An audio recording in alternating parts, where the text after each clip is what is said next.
Well, hello everybody and welcome to my show. My name is Jason DaCosta and this is Consistent Preterism. Thank you for joining me today.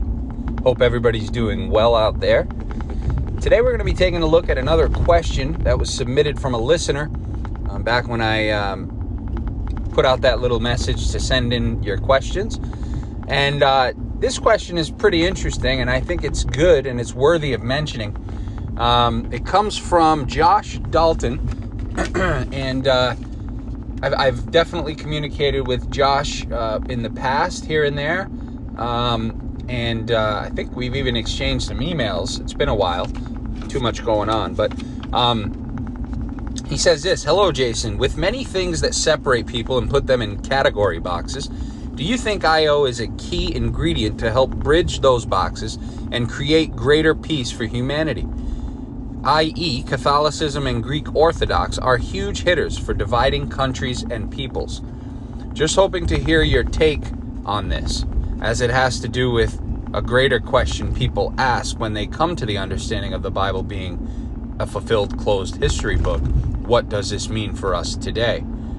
Hope you're doing well, Josh Dalton." So, great question, one that comes up quite a bit. And I've never done an audio on it. I've mentioned it probably a couple years ago. But yes, absolutely. I think I.O. has the potential to be a game changer in that regard. Now, I don't know how long this stuff generally takes. And when I say this stuff, I mean, how long does it take to permeate and to be absorbed into the many, many centuries of religious delusion and to take its root and sprout? I do not know. I know that in the, got the hiccups, in the small circle that I'm associated with, that being, those who are subscribed to my channel and the people who I once was associated with in Christian circles on Facebook, those are the people that still stay in touch and communicate and listen to my stuff. And I can tell you that from what I hear and the feedback that I get, and just from looking at my subscriber count, I've only had the channel for 2.5 years, maybe a little over, and we're already well over 1,000 subs from an organic channel with maybe, I probably took like 30 people into that thing when I started it, and it's gained over 1,000. And it's not huge numbers by any means. It's not huge in the world of YouTube, I'm not saying that, but it's not a bad number. And so, what happens when I.O. is around for 100, 200 years, right? I mean, that's only been 2.5 years, and it's already seemed to have taken root in many circles. So what happens when I.O.'s been around for 100, 200, 300 years and it's much more widespread and people are a lot more interested in it? What happens then? Well, I think that a lot of what Josh says here is likely. You have the potential for a lot of these division walls to be broken down because people will probably say, "Hey, this is all stupid. This is nonsense. What are we fighting over?" Right? I mean, just think of the Middle East and what goes on over there over the Bible and the Muslims and all that stuff. I mean, there's pure hatred. And so there's a lot of tension and a lot of division. And the other thing that I thought was kind of funny as a side note, just kind of brought it to my head. This Donald Trump peace deal that he negotiated or brokered in the Middle East, whatever he did, right? I mean, you always hear about this peace deal. Like every few years it comes up. It's kind of funny how it comes up right now, just before the election. And I'm a Trump guy. I'll go ahead and say it outright. But it's kind of funny how, all of a sudden Donald Trump brokers peace in the Middle East. And, you got all these futurist Christians that are probably like drooling and salivating over the fact that they think this is biblical prophecy. And so they're going to obviously re-vote for him again. But what's funny is I wonder if they are a little torn, right? Because for me, when I was a futurist Christian, I always had the false impression, and honestly, I don't even know where I got it. Now, looking back on the Bible, I'm like, where the hell did I pull this stuff from? It's not even in there. But I always had the impression that the person that would broker peace was going to be the Antichrist, right? He was going to be like a bad guy, like a charismatic bad guy. And so these Christians today, I wonder, the futurists, what they're thinking, right? So they obviously all vote for Trump, right? Trump's like kind of like their godly man, he's their godly hero. Even though Trump's not a Christian, and you know, it's kind of funny when he tries to. Did you see him when he was holding the Bible? He had it like upside down, and like it looked like he had never picked the Bible up in his life. But they hold Trump to that title of, oh well, he's been sent by God, and you know, he's got godly principles, and he doesn't like this and he doesn't like that, and so he's clearly God's appointed leader for our country.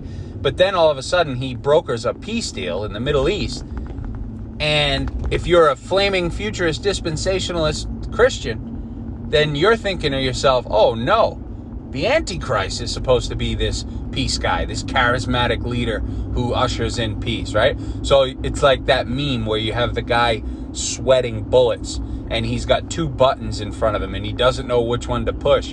And on one button it says, Donald Trump is a godly man. And on the other button it says, Donald Trump is the Antichrist. And they don't know which one to push. But it's all nonsense, right? I mean, come on, it's silly. It's absolute silliness. So what I'm sorry, I lost my train of thought here because of traffic, but I just figured I'd bring that up because I think it's kind of funny. I wonder if it leaves anybody in a little bit of a mental pickle when they think about that. But anyways, back to the question at hand. I do believe that IO has the potential, and it won't be in 5, it won't be in 10, probably won't even be in 20 years. But if it keeps going the way that it's going, if I live a normal life, normal age, 80, 90 years old, that's, 40, 45 years from now, I could see this bearing some fruit by then. Not tremendous amounts of fruit, but fruit nonetheless. And I see that maybe in a century or two, there could be some really impressive fruit. Because you got to look at the statistics. When you pitch IO to a person, or to people, I should say, if you pitch IO to people, say 10 people, what is going to happen? What's the percentage? Who's going to accept it? Who's going to shut it down? If I had to guess, I would say that 8 of the 10 people will shut it down immediately due to cognitive dissonance. They'll recognize that it makes a lot of sense. They'll recognize passages like, I come only for the lost sheep of the house of Israel. They'll recognize Israel, the 12 tribes are the only ones who could sing the redemption song in Revelation, and all these passages that you bring to their attention, they'll recognize. They'll ring true to them. But the little thing called cognitive dissonance kicks in, and they cannot accept it, because if they accept it, then it defeats and it messes with everything they've ever done and everything they've ever knew. Right? And so they don't want that. They can't have that. So the 8 people out of the 10 will reject it completely. 1 person out of the 10, the 9th person, will accept it. They'll be convinced of it. They'll say, wow, this makes a lot of sense. They won't have skin in the game. They won't be, tied to the story, and they'll accept it. And that 10th person, the number 10, will be interested. They'll probably say, wow, that makes a lot of sense, but I don't think I can go there. But yet they might still keep checking it out, which is the case for a lot of people I know on my channel who secretly listen and whatnot. They're interested. They're intrigued because they see that it makes sense. So you'd have about 10% that accept it. You'd have 10% that are interested, and you'll have 80% that are not interested and that just shut it down. So based on those statistics and that kind of result, it's going to take some time. But eventually what will happen is more people will accept it, more people will start talking about it, more people will spread the word about it. Hey, there's this view that says this was all about Israel. And then you'll get more eyes on the view, and then it'll just do its thing, and it'll naturally kind of grow. Will it ever grow to the 2 billion Christians that we have in the world today? I doubt it. I don't think that it could overtake the years of delusion and confusion and misleading information that's been fed to people. But it could do some good. And so the best case scenario is what Josh says, that, IO is a key ingredient and actually helps with peace for humanity. I mean, it could. It would just take a tremendous amount of time. So, anyways, I think that IO is a very important viewpoint. I think that we've done a pretty good job so far of spreading it. And I think that time just has to take its natural course, and it just kind of has to flow and seep into the cracks out there. And, you know, maybe one day, 500 years from now, people will look at old black and white pictures of us and say, hey, these guys were the forerunners of this position. These guys were the ones that said, hey, wait a minute, this is all about Israel.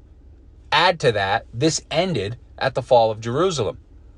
And so I think that we're in some pretty revolutionary times when it comes to biblical understanding, but it is going to take a massive effort and a great amount of time for us to see any kind of, you know, world peace effect from the IO view.